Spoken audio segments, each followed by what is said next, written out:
Okay. இப்ப ரியாக்ட்ல ஒரு சில விஷயம் வந்து கொஞ்சம் டிஃப்ரெண்டா இருக்கும். எக்ஸாம்பிள் என்னன்னா, நம்ம கிளாஸ் அப்படின்ற மாதிரி கொடுப்போமா, ஆனா இவங்க கிளாஸ்னு எடுத்து கொடுக்க கூடாது, கிளாஸ் நேம்னு கொடுக்கணும் அப்படின்ற மாதிரி ஒரு இஷ்யூ அடிக்கும். இப்ப பாத்தீங்கன்னா இன்ஸ்பெக்ட் பண்ணுங்க. ஆனா எதுக்காகனா அப்புறம் எப்படி அதை அண்டர்ஸ்டாண்ட் பண்ணிக்கும், அதெல்லாம் ப்ரௌசரோட வேலை. இங்க பாத்தீங்கன்னா கிளாஸ்னு கொடுத்துருக்கோம். So did you mean class name? இங்க எல்லாமே கேமல் கேஸா கொடுக்க ஸ்டார்ட் பண்றாங்க. ஒரு சில விஷயத்த இந்த மாதிரி தான் பண்ணணும் அப்படின்ற மாதிரி சொல்லணும். ஸோ கிளாஸ் நேம் தான் கொடுக்கணும். கிளாஸ்ன்னு கொடுத்தா ஒர்க் ஆகுமா ஒர்க் ஆகாதுன்னா அதெல்லாம் ஒர்க் ஆகும். ஆனால் அதனுடைய டிஃபால்ட் இது என்ன கேட்குது அப்படின்னா கிளாஸ் நேம் அப்படின்னு கொடுத்தா எனக்கு இன்னும் கன்வீனியன்ட்டாக இருக்கும் அப்படின்ற மாதிரி சொல்லுது. ஸோ அதை கொடுத்துருங்க. ஓகேவா? இது லோகோ, இது மெனுஸ்.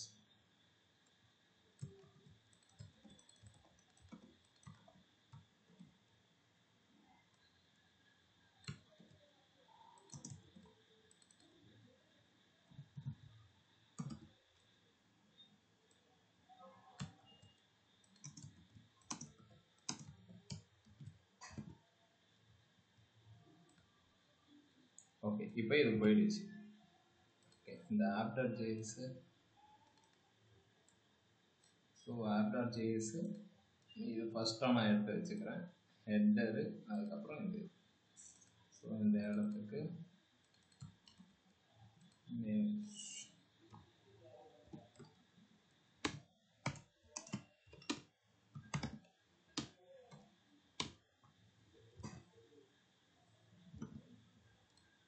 அதுக்கப்புறம் இதில் லிஸ்ட் ஸ்டைல் எல்லாத்தையும் மறந்து போச்சு.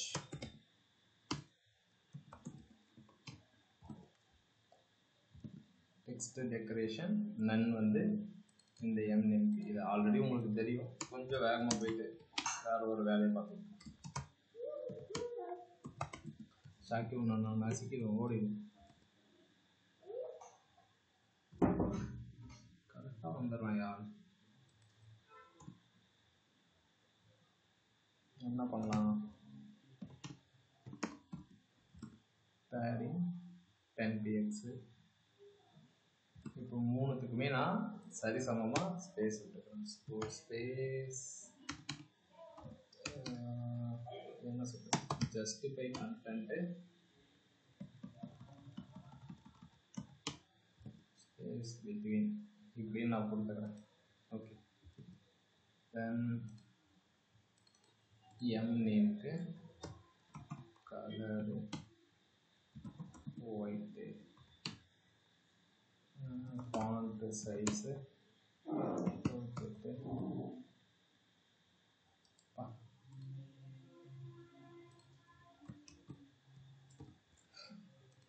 ஓகே, இது ஓகே. தென் இந்த பட்டனுக்கு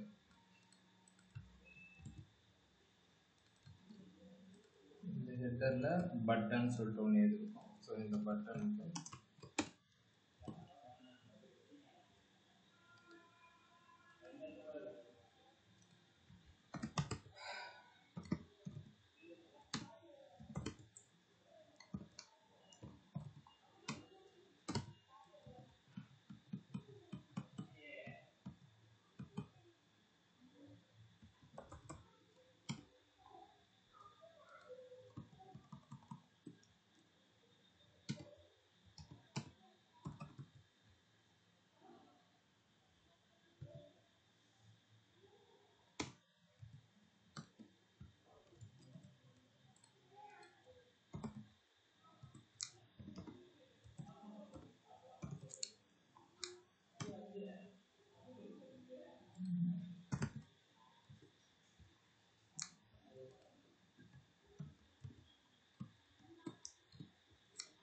ஓகே.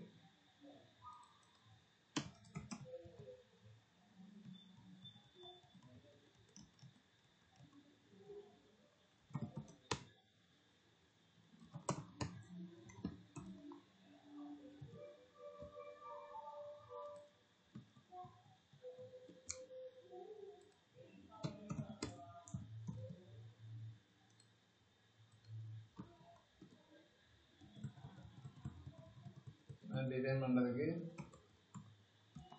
நேரம் இல்லை. ஓகே, ஸோ கர்சர் பாயிண்ட்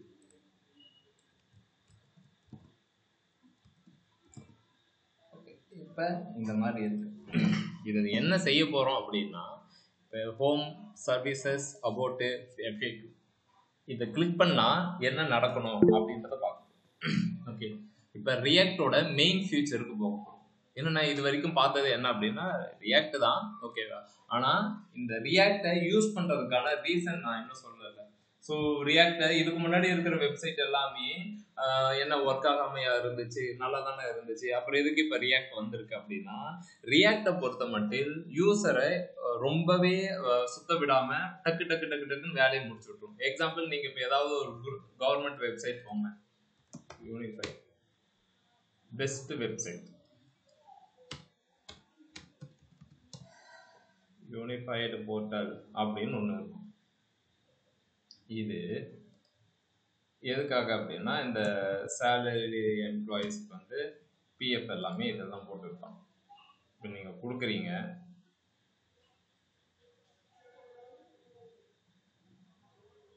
சுத்து நீ மாற்றம் விஷயத்துக்கு சுத்து 4 நாள் கழிச்சு வரும். இப்போ இதில் எம்ப்ளாயீஸ் இப்படின்னு நான் ஒன்று கொடுக்குறேன். இதில் பென்ஷனர்ஸ். இப்போ இங்கே நான் கிளிக் பண்ணும்போது இன்னொரு பேஜில் இது ரெஃப்ரெஷ் ஆகிட்டு எடுத்துகிட்டு வரதில்ல. அதே மாதிரி ஸ்னாப்டீல் வெப்சைட் நிறைய பேருக்கு தெரிஞ்சிருக்காது. மென்ஸ் ஃபேஷன் ஸ்போர்ட்ஸ் ஷூன்னு இருக்கா, இங்கே சுற்றுதா, சுற்றிட்டே இருக்கு. இப்போ இன்னொரு பேஜ் போய் ரெஃப்ரெஷ் ஆகுறதுன்றது ஓகே. நான் இப்போ இதே பேஜ்லேயே நான் கிளிக் பண்ணுறேன், ரெஃப்ரெஷ் ஆகிட்டு எடுத்துகிட்டு வருது, ஓகேவா. இது ரெஃப்ரெஷ் ஆகிறதால என்னென்ன பிரச்சனை அப்படின்னா, இதுதான் பிரச்சனை. இதனுடைய பேர் என்ன சொல்லுவாங்க அப்படின்னா சர்வர் சைட் ரெண்டரிங் அப்படின்னு சொல்லுவாங்க.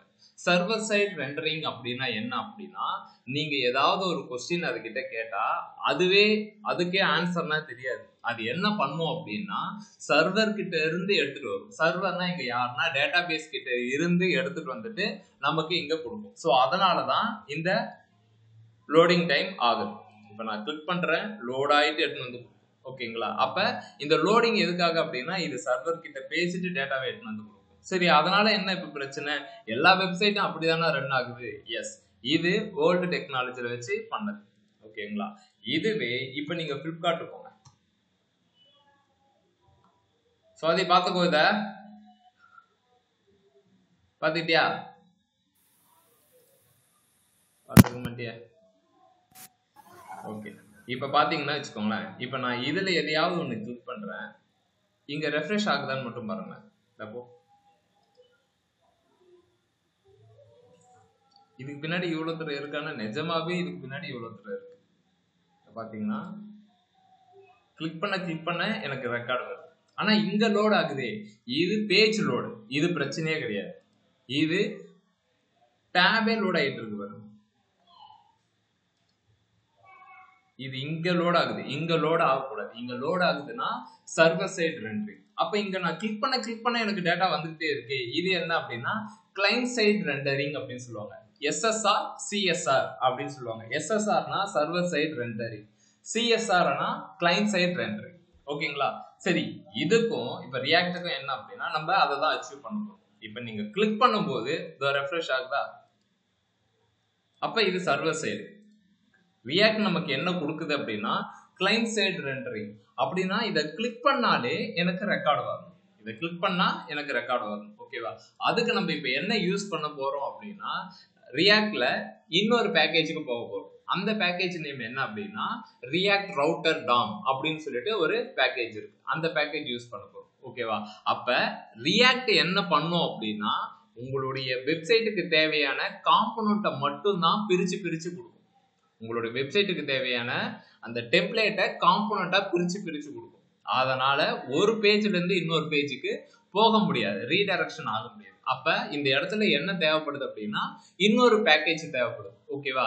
ரியாக்ட் வந்து ஒரு ஃப்ரேம் ஒர்க் கிடையாது, லைக் பூஸ்ட் அப் மாதிரி. இது ஒரு லைப்ரரி, ஓகேங்களா. இது ஒரு லைப்ரரி. இந்த லைப்ரரியில உனக்கு என்னென்ன விஷயம்னா வேணுமோ அந்தந்த விஷயத்த நீ ஆட் பண்ணிக்கலாம். நான் சொல்றது தெளிவா புரியுதா? புரியலனா நோட் பண்ணிக்கோங்க. இப்போ React router DOM ஒன்னு இருக்கு பாருங்க. இந்த பேக்கேஜை நம்ம இன்ஸ்டால் பண்ணணும். React router DOM அப்படின்னு சொல்லிட்டு இன்ஸ்டால் பண்ணீங்க அப்படின்னா இதுலயே கீழே அதனுடைய எக்ஸ்பிளனேஷன் தான் இருக்கும். இதை வச்சு தான் நம்ம ஒர்க் அவுட் பண்ணுவோம்.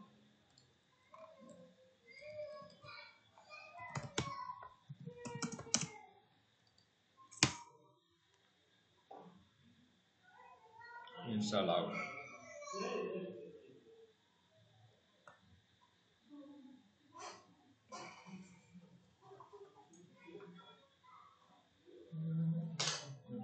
இந்த மாதிரி வந்துச்சுன்னு வச்சுக்கோங்களேன், பேக்கேஜ் பக்கத்துல இது வேணும்னு சொல்லுது. ஓகேங்களா, அது எடுத்து உங்களுக்கு வருதான்னு தெரியல, வந்தா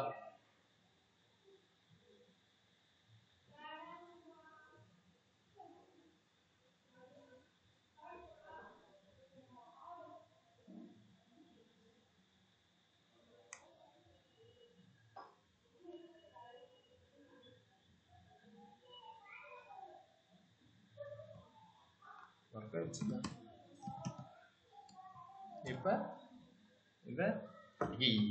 சாரிங்க. இப்ப நீங்க அந்த பேக்கேஜ் இன்ஸ்டால் பண்ணதுக்கு அப்புறம் package.jsonல சும்மா போய் பார்த்துக்கோங்க. React router DOM என்ன வெர்ஷன்ல இன்ஸ்டால் ஆகுது அப்படின்றது உங்களுக்கு தெரியும். ஓகேங்களா, இப்ப இன்ஸ்டால் ஆயிடுச்சு. இப்ப நம்ம என்ன செய்யணும் அப்படின்னா இந்த React router DOM நம்ம வந்து செட் பண்ணிக்கணும். React router DOM அது என்ன பண்ண போகுது அப்படின்னா கிளிக் பண்ண எனக்கு டேட்டா வரப்போகுது. ஓகேங்களா, ரவுட்டிங் URL வரப்போகுது. அது எந்த இடத்துல செட் பண்றாங்க அப்படின்னா இந்த ஆப்ல தான் செட் பண்ண போறாங்க. ஓகே, இதை காப்பி பண்ணிக்கோங்க. இன்னைக்கு என்ன சொல்றனோ அதை அப்படியே தயவு செஞ்சு பண்ணுங்க.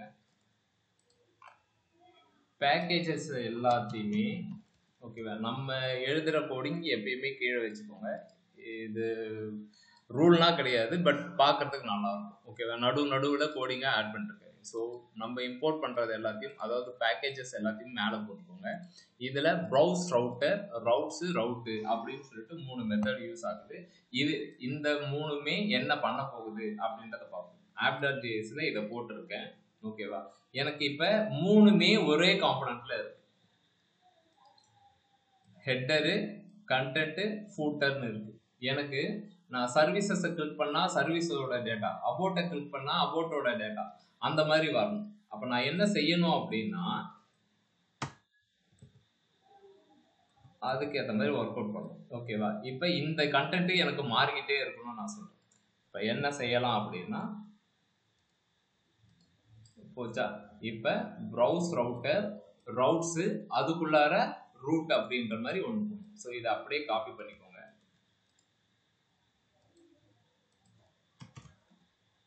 இதுக்கு ஆல்ரெடி பேரண்ட் ப்ரௌஸ் ரவுட்டர்னு ஒன்று இருக்கு.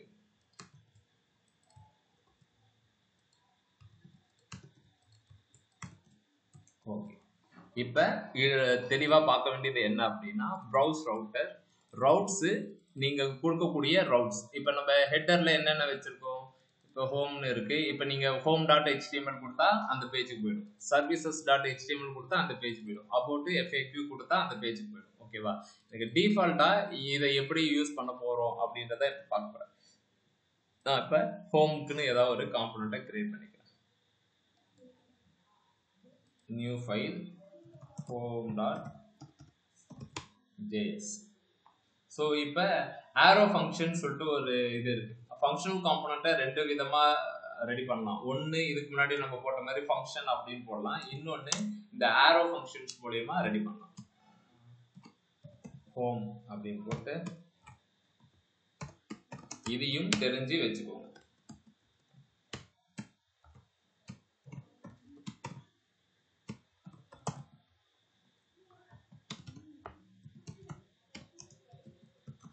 புதுசா ஆட் பண்றது இதையும் அப்படின்னு வச்சுக்கோங்க.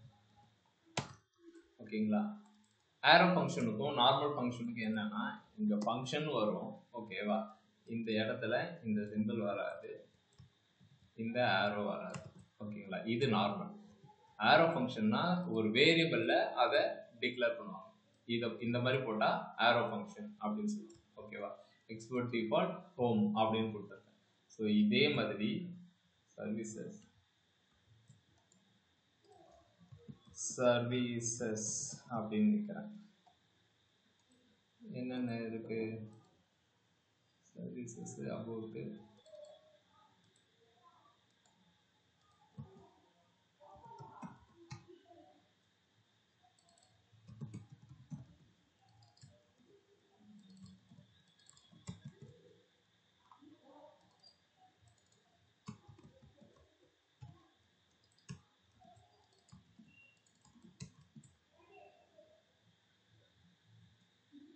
சரி FAQக்கும் போட்டு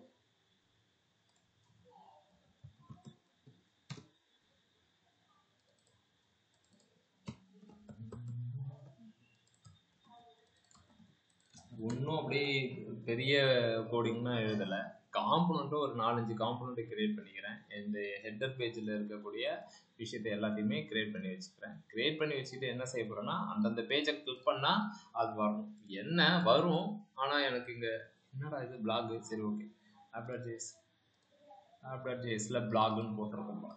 இப்போ ஹெட்டர் ஃபூட்டர் எனக்கு தேவை தான். ஓகேங்களா? அது எங்கே தேவை அப்படின்னா, எல்லா பேஜுக்குமே ஹெட்டரும் ஃபூட்டரும் எனக்கு தேவை. அதனால நான் என்ன செய்ய போறேன் அப்படின்னா, அந்த ஹெட்டரும் ஃபூட்டரும் ரவுட்ல நான் வைக்க போறது இல்லை. ரவுட் அப்படின்றது மாறிக்கிட்டே இருக்க போகுது. எனக்கு ஸ்டாட்டிக்கா அது வேணும். அப்ப நம்ம இதை என்ன செய்யணும் அப்படின்னா, இப்படிதான் போடணும். இல்லைன்னா சரி எப்படியும் அது மேலதானே வரப்போகுதுன்னு இப்படி போடக்கூடாது. இப்படி போட்டிங்கன்னா என்ன செய்யும் அப்படின்னா, ஃப்ராக்மெண்ட் இல்லை அப்படின்ற மாதிரி எரர். அப்ப ப்ரௌஸ் ரவுட்டருக்குள்ளார இப்படி போட்டுருங்க. ஓகேவா? ப்ரௌஸ் ரவுட்டருக்கு முன்னாடி ஃபூட்டரை எடுத்துட்டு வந்து வச்சிருக்கேன். ஓகே, இப்போ டிஃபால்ட்டா பேக்ஸ்லாஷ் அப்படின்னா என்ன நான் உங்களுக்கு சொல்லி கொடுத்துருக்கேன் இதுக்கு முன்னாடி. ஓ மை காட், சொன்னதே இல்லையா? அப்படியே ஒன்று கூட்டிடுவீங்களா? ஓகே, பேக்ஸ்லாஷ் அப்படின்னா ப்ராஜெக்ட் ஃபோல்டரோட ரூட். ஓகேவா? லோக்கலோஸ் 3000 தான் பேக்ஸ்லாஷ். எலமெண்ட் அப்படின்றது எந்த காம்பனன்ட், அதாவது ரூட்ல. ஓகேவா? இது மல்டிபிள். ஓகேவா? இந்த மல்டிபிள் இதுல எந்த ரூட்டை இனிஷியலா கால் பண்ணுது அப்படின்னா பேக்ஸ்லாஷ கால் பண்ணுது. டிஃபால்ட்டா அதுதானே கால் பண்ணுது. 3000 அப்படின்றது காப்பி பண்ணுங்க. இங்க பாருங்க, பேக்ஸ்லாஷ் நானும் ஆட் பண்ணேன், டிஃபால்ட்டா வந்துடும். ஓகேங்களா? அப்ப டிஃபால்ட்டா எனக்கு என்ன விஷயம் லோட் ஆகணும் அப்படின்னா, இந்த ஹோம் வந்து லோட் ஆகணும். ஓகேவா? நான் எப்ப சர்வீசஸ்னு கிளிக் பண்றனோ எனக்கு இந்த ஹோம் போயிட்டு சர்வீசஸ் வரணும். ஆனா லோட் ஆகக்கூடாது. ஒரு டைம் கிளிக் பண்ணும்போது லோட் ஆகிடும். லோட் ஆகுனா இங்க ஜர்க் ஆகும். எனக்கு அந்த மாதிரிலாம் ஆகக்கூடாது. நான் கிளிக் பண்றதே தெரியக்கூடாது, எனக்கு டேட்டா வரணும். ஓகேவா? அந்த மாதிரி பண்ணணும்.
ஏன் அவ்வளோ விவரமா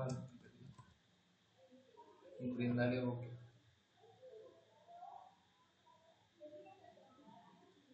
ஓகே, இப்போ இது மேலே, இப்போ நடுவில் இந்த இடம். ஓகேங்களா? இந்த கண்டென்ட்டுக்கு வேற ஏதாவது பண்ணலாமா? சரி ஓகே, இப்போதைக்கு இதே இருக்கட்டும், பார்த்துக்கலாம். இப்போ என்ன செய்யணும் அப்படின்னா, இப்போ டிஃபால்ட்டாக இது வந்துருச்சுப்பா. ஹெட்டர் ஃபுட்டர் எனக்கு எல்லா பேஜுக்கும் வேணும். சரிங்களா? எப்போ நான் சர்வீசஸை கால் பண்ணுறோமோ, ஓகேவா, இப்போ பேக்ஸ்லாஷ் சர்வீசஸ் அப்படின்னு எழுது. இதே ரூட்டு இந்த இடத்துல மென்ஷன் பண்ணணும். ஓகேவா? சர்வீசஸை கால் பண்ணால் என்ன பண்ணணும் அப்படின்னா, சர்வீசஸை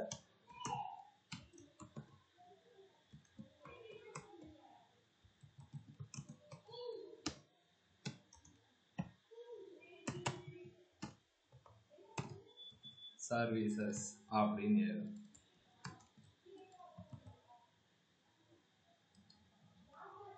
வந்துச்சா? சர்வீசஸ் கால் பண்ண சர்வீஸ் வந்துருச்சு. இப்போ ஹோம்க்கு நம்ம என்ன யூஆர்எல் கொடுக்கணும் அப்படின்னா பேக்ஸ்லாஷ் கொடுத்தா, அதாவது இதை கிளிக் பண்ணா பேக்ஸ்லாஷுக்கு இங்க என்ன ரவுட் சொல்லியிருக்கோம் அப்படின்னா ரூட் வந்து இந்த இது பாத்தீங்கன்னா பேக்ஸ்லாஷ்க்கு ஹோம் வந்துருச்சு, சர்வீசஸ்க்கு இது வந்துருச்சு. ஆனா என்ன அச்சீவ் ஆகல அப்படின்னா நார்மல் ஹெச்ஆர்எஃப்ஏ நமக்கு ரீடைரக்ஷன் பண்ணுது. ஆனா என்ன பிரச்சனை அப்படின்னா நான் ஆல்ரெடி சொன்ன மாதிரி ரெஃப்ரெஷ் ஆகுது, சர்வர் சைடு பேஜினேஷன் ஆகுது. அப்ப கிளைண்ட் சைடு பேஜினேஷன் அதாவது கிளைண்ட் சைடு ரெண்டரிங் நடக்கணும். அப்ப என்ன செய்யணும் அப்படின்னா இந்த பேக்கேஜை நல்லா பார்க்கணும். இப்ப இந்த ஃபர்ஸ்ட் பார்ட் இது நடந்துருச்சு, ஓகேவா? நான் கிளிக் பண்ணும்போது எனக்கு லோட் ஆகுது, ஆனா எனக்கு அது என்ன சொல்றது ரீலோட் ஆகுற மாதிரி இருக்கு. அப்ப அவங்க என்ன சொல்றாங்க அப்படின்னா ஏஹெச்ஆர்எஃப்க்கு பதிலா லிங்க் யூஸ் பண்ணுங்க அப்படின்னு சொல்றாங்க. ஏஹெச்ஆர்எஃப்க்கு பதிலா, ஏன்னா இது HTML-ஓட டிஃபால்ட் டாம் எலமெண்ட், ஓகேவா? இது என்ன பண்ணும் அப்படின்னா ஒரு பேஜ்ல இருந்து இன்னொரு பேஜுக்கு ரீடைரக்ட் பண்ணும். ரீடைரக்ட் பண்ணதா கரெக்டா கண்டென்ட் வருது. இது நார்மல் HTML-லே பண்ணிருக்கலாம், அதுக்கு எதுக்கு ரியாக்ட்? அதனால இது ரியாக்ட் ரவுட்டர் டாம் என்ன சொல்றதுன்னா ஏஹெச்ஆர்எஃப் தேவையில்ல, லிங்க் யூஸ் பண்ணிக்கோங்க அப்படின்னு சொல்லு. இப்ப இவங்களுடைய கண்டென்ட் பார்த்தா லிங்க் டு ஏஹெச்ஆர்எஃப்க்கு பதிலா லிங்க் டு யூஸ் பண்றாங்க. ஸோ ஹெட்டர்ல போயிட்டு எங்கெங்கெல்லாம் ஏஹெச்ஆர்எஃப் இருக்கோ அதை control replace link to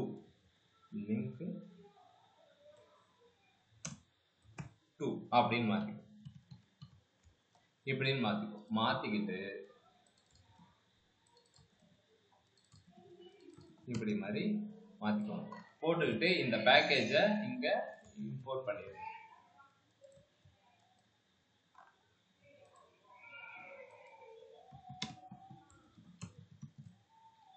output வேணும்னா வச்சுக்கலாம். இப்ப இப்படி வச்சிருக்கோம். இப்ப நான் என்ன செஞ்சிருக்கேன்னா ஏஹெச்ஆர்எஃப்க்கு பதிலா லிங்க், ஓகேங்களா? என்னுடைய பேஜ் எல்லாத்தையுமே கிளிக் பண்ண வரணும் அப்படின்னு சொல்லிட்டு இதை வச்சிருக்கேன். ஸோ இது எனக்கு தேவையில்லாத ஆணி, நான் அதை எடுத்துறேன். import about from